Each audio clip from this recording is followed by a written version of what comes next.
Have you ever changed your mind about something important and later wondered if that belief was really yours or if someone carefully placed it there without you noticing? Brainwashing isn't what most people imagine when they hear the word. It's not some dramatic scene from a spy movie where someone is strapped to a chair under bright lights, being forced to confess secrets they don't have. It's far more subtle and surprisingly common, happening in boardrooms and dinner tables and social media feeds every single day. And the disturbing part is that it works best on people who believe they're too smart to fall for it. The term itself was popularized during the Korean War, when American prisoners returned home with drastically altered political views, and psychologists scrambled to understand how enemy forces had seemingly rewired the minds of trained soldiers. But what they discovered wasn't a magical mind control technique. It was a systematic process that exploits fundamental vulnerabilities in how all human brains process information and form identity. At its core, brainwashing is about gradually shifting someone's perception of reality by controlling their information environment, manipulating their emotional state, and tying new beliefs to their sense of self and belonging. And it doesn't require physical force or even conscious awareness from the person being influenced. The process typically begins with isolation, not necessarily physical isolation, like being locked in a room, but informational isolation, where someone is gradually cut off from perspectives that challenge a particular worldview. And this happens when people surround themselves only with media sources that confirm what they already believe, or when they're part of communities that discourage questions and frame doubt as betrayal. Once someone's information diet is controlled, the next step involves emotional manipulation, specifically creating states of confusion, fear, or euphoria that make the rational mind less active and the emotional brain more receptive to suggestion. And you can see this in how effective advertising works, how political campaigns operate, and how some relationships slowly become controlling without anyone noticing the shift. The human brain has a fascinating feature called cognitive dissonance, which is the uncomfortable tension we feel when we hold contradictory beliefs or when our actions don't match our values. And skilled manipulators exploit this by creating situations where accepting their worldview feels like the only way to resolve that internal discomfort. For example, imagine someone joins a group that slowly introduces beliefs that contradict their previous values, but by the time the contradictions become obvious, they've already invested time, money, relationships, and public identity into the group, and walking away would mean admitting they were wrong, losing their community, and facing the shame of having been fooled. So instead, the brain does something remarkable. It reshapes the person's entire framework of understanding to make the new beliefs feel consistent and the old beliefs feel naive or misguided. This is why people who leave cults or extremist groups often describe feeling like they were living in a different reality, because in a neurological sense, they were. Their brain had reorganized its pattern recognition systems to interpret the same facts through a completely different lens. The mechanism behind this involves something psychologists call the availability heuristic, which means we judge how true or important something is based on how easily examples come to mind. So if someone is repeatedly exposed to stories about a particular threat or opportunity, even if those stories aren't representative of reality, their brain starts treating that narrative as more significant than it actually is. And this is why media consumption patterns can gradually shift someone's entire worldview without them realizing it's happening.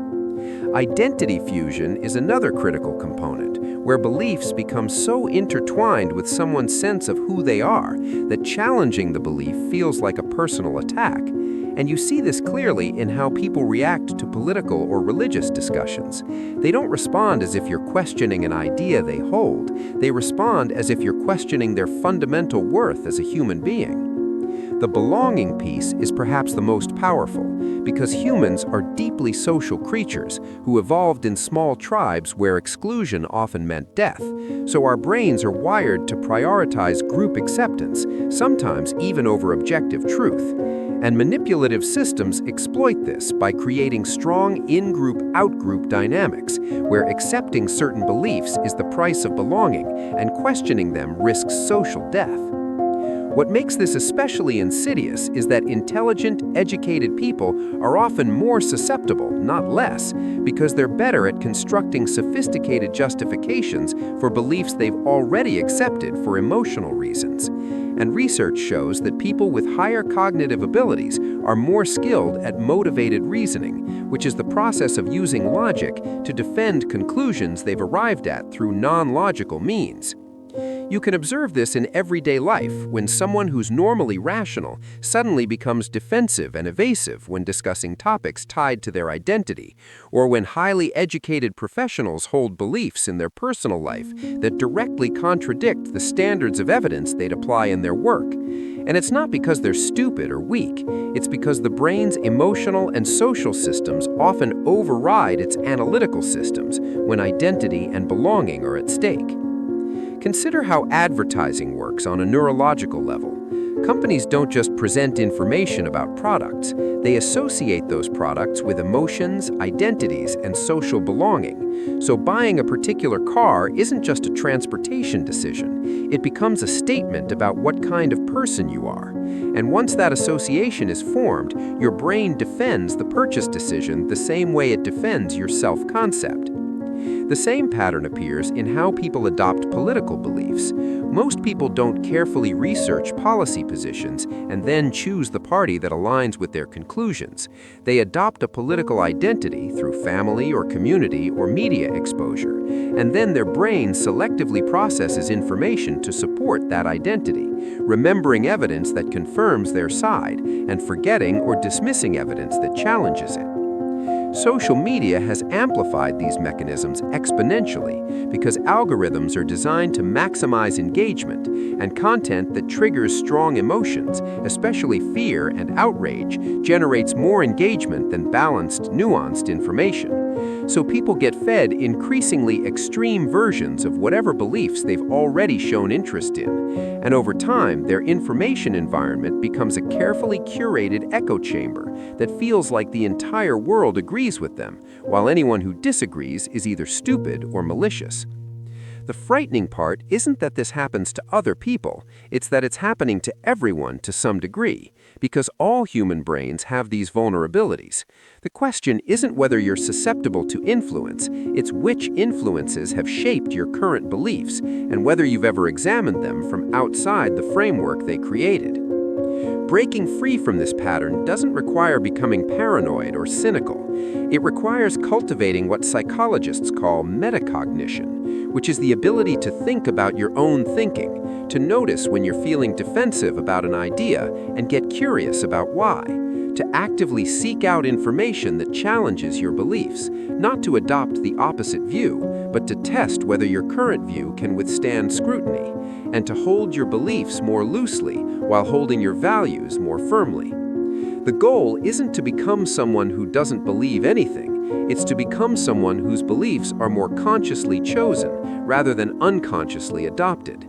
And that starts with recognizing that having your mind changed by evidence isn't a sign of weakness, it's a sign of intellectual honesty, while refusing to ever change your mind, no matter what evidence appears, is actually a sign that your beliefs are performing an emotional or social function rather than tracking truth.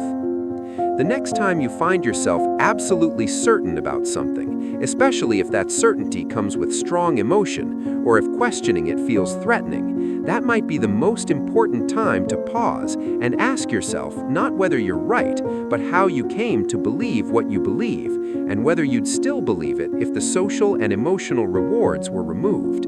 Because the most sophisticated form of brainwashing isn't forcing someone to believe something against their will, it's creating conditions where they believe something and can't imagine why they'd ever think differently. And the only defense against that is the uncomfortable practice of holding your own mind as something that can be examined, questioned, and when necessary, changed.